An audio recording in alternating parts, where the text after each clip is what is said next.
শিক্ষার্থী বন্ধুরা আজকের ক্লাসে সবাইকে স্বাগতম। শিক্ষার্থী বন্ধুরা আজকের ক্লাসে আমরা একটা গুরুত্বপূর্ণ টপিক নিয়ে আলোচনা করতে যাচ্ছি, আর সেটা হচ্ছে যে 2021 সালের দ্বিতীয় সপ্তাহে যে অ্যাসাইনমেন্ট দেওয়া হয়েছে ক্লাস 9-এর ইংরেজি বিষয়ে।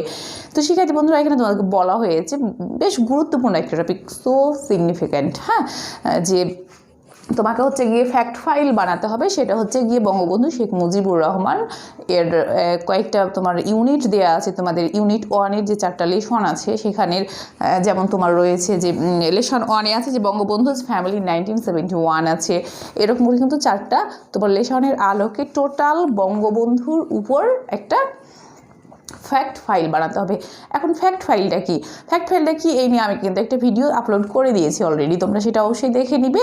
আর তারপর আমি তোমাদের একটু বলে রাখি যে ফ্যাক্ট ফাইলে হচ্ছে তোমাকে সবচেয়ে গুরুত্বপূর্ণ তথ্যগুলো দিতে হবে, একদম মেজর ইম্পর্টেন্ট যে ইনফরমেশান সেইটাই দেওয়া লাগবে। আর তুমি অবশ্যই চেষ্টা করবা যে 1 পেজের মধ্যে তোমার এই তথ্যগুলো দেওয়া, কারণ তোমাকে ইন ডিটেইল বর্ণনা করতে হবে না, জাস্ট তোমাকে হচ্ছে গিয়ে যেটাকে বুলেট পয়েন্ট বলে আর কি, সেটা ইউজ করতে হবে। তো এখানে তোমাকে একটা ক্লু দিয়ে দেওয়া হয়েছে যে তুমি বঙ্গবন্ধুর উপর বলতে গিয়ে তুমি একটা ইন্ট্রোডাকশন ইউজ করতে পারো, বডি ডেসক্রিপশন ইউজ করতে পারো, আর হচ্ছে গিয়ে তোমার একটা সুন্দর টপিক তো প্রত্যেকটাতে দেয়াই লাগবে, লাস্ট ওয়ান কনক্লুশন ইউজ করতে পারো। তো শিক্ষার্থী বন্ধুরা আমরা সেটাও ইউজ করব, সঙ্গে হচ্ছে ফ্যাক্ট ফাইলের যে নির্দেশনা সেটাও আমরা মেনে কিভাবে তোমাদের আমি একটু হেল্প করতে পারি। দেখো আমি এখানে জাস্ট তোমাকে একটা ধারণা দিচ্ছি যে আমরা এই স্টাইলে এটা এগোতে পারি। ঠিক এটা কমপ্লিট কিছু না, তোমাকে একটা ধারণা দিচ্ছি যে আমরা এভাবে কাজগুলো করলে অনেক ভালো নাম্বার ক্যারি করতে পারবো। তোমাকে কিন্তু নিজেকে বইটা পুরা পড়া লাগবে। এখানে তোমার হচ্ছে গিয়ে 4টা লেসন দিয়ে নিজের মতো করে লিখতে হবে। তো দেখো শিক্ষার্থী বন্ধুরা ইন্ট্রোডাকশানে যেমন আমি আমার মতো করে একটু বলেছি যে এখানে তোমাকে একটা ওয়ার্ড লিমিটেশনও দেওয়া আছে যে 180 থেকে 200 ওয়ার্ডের মধ্যে, তুমি চেষ্টা করবা সেটার মধ্যে। তো ইন্ট্রোডাকশন আছে যে Bangabandhu Sheikh Mujibur Rahman is called the father of our Bengali nation. Bangabandhu Sheikh Mujibur রহমানকে বাংলাদেশের হচ্ছে কি জাতির পিতা বলা হচ্ছে, who declared the independence of Bangladesh, যিনি কিনা বাংলাদেশের স্বাধীনতার ঘোষণা দিয়েছিলেন। He is the best Bengali of 1000 year, তিনি হচ্ছেন 1000 বছরের শ্রেষ্ঠ বেঙ্গলি বা বাঙালি। তো আমি আমার মতো করে ইন্ট্রোডাকশানটা দিয়েছি, তুমি তোমার মতো করে ইন্ট্রোডাকশানটা আরও ছোটো করতে পারো, আরও বড় করতে পারো, ডিফারেন্ট কথা নিয়ে আসতে পারো। এরপরে দেখো যে বডি বা ডেসক্রিপশানে এখানে আমরা তুমি এখানে চাইলে এটাকে পুরো একটা বক্স করে দিতে পারো, তুমি চাইলে এটা টেবিল স্টাইলে করতে পারো। এবার পুরো যদি বক্স করে দাও সেটা হবে, আবার যদি মনে করো যে আমি এভাবে সারি করে করবো, সেটাও হবে। তো যাই হোক শিক্ষার্থী বন্ধুরা আমরা হচ্ছে গিয়ে দেখো এখানে দিয়েছি যে বার্থ, দ্যাট মিনস যে বঙ্গবন্ধুর এখানে আমরা একটা হচ্ছে ডেসক্রিপশনে টোটাল ফাইল ফ্যাক্টের যে তথ্য সেটা কিন্তু এইভাবেই দিব যে বার্থ। এখন তোমাকে দিতে হবে না যে হি ওয়াজ বর্ন অন 17 মার্চ 1922, এভাবে বলা দরকার নেই। বার্থ মানে বোঝা যাচ্ছে যে 17 মার্চ 2020 সালে টঙ্গিপাড়া গোপালগঞ্জ। তুমি চাইলে আরও বেশি কথা বলতে পারো, কিন্তু ফাইল ফ্যাক্টে তোমাকে জাস্ট ইম্পর্টেন্ট কথা বলতে হবে, অত বেশি এলাবোরেট করতে হবেই না, বারবারই বলছি। তারপরে দেখো ফ্যামিলি মেম্বার্সদের মধ্যে এখন তুমি এখানে যদি বলো যে Bangabandhu Sheikh Mujibur Rahman had 3 sons and 2 daughters, দরকার নেই, তুমি জাস্ট লেখো যে 3 sons and 2 daughters, মানে উনারই ছিল, এটা তোমাকে জাস্ট তথ্যটা দিতে হচ্ছে। কিন্তু এর জন্য তোমাকে পুরো বইটা পড়া লাগবে, পুরো বইটা বলতে 4টা লেসনই পড়া লাগবে। তারপর বেগম মুজিব ওয়াজ আ সাপোর্টিভ ওয়াইফ, আমি ধরার ফ্যামিলি সম্পর্কে এই তথ্যগুলো দিলাম, তুমি অন্য আরও ভালো তথ্য দিতে পারো বই পড়ে। He was very fond of to his family members also, পরিবারের সদস্যদের কাছে তিনি অনেক বেশি প্রিয় ছিলেন। আমার কাছে এটা মনে হয়েছে আমি এটা লিখলাম, তুমি কিন্তু বই থেকে আরও গুরুত্বপূর্ণ অনেক ভালো তথ্য দিতে পারবা।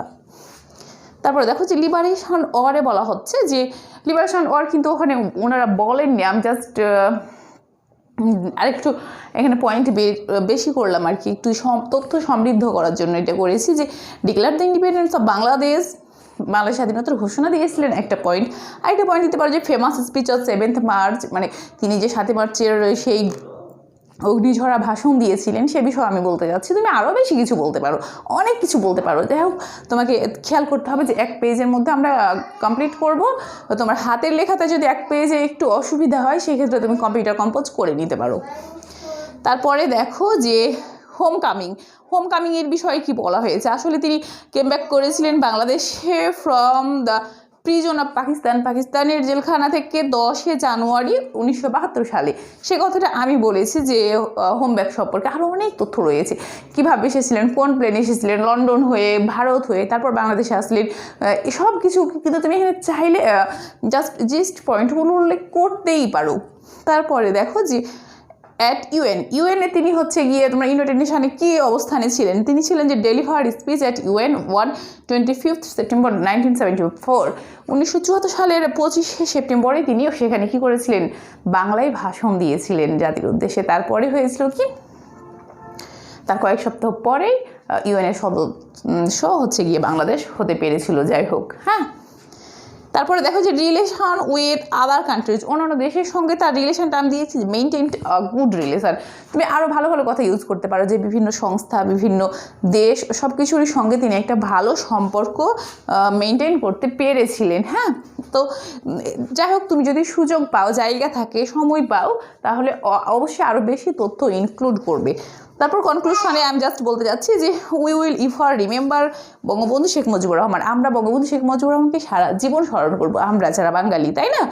তাহলে তুমি তোমার কাছে আরও কনক্লুশনে যদি অনেক বেশি কথা মনে হয় যে বঙ্গবন্ধু সম্পর্কে বলবে, তাহলে বলতেই পারো।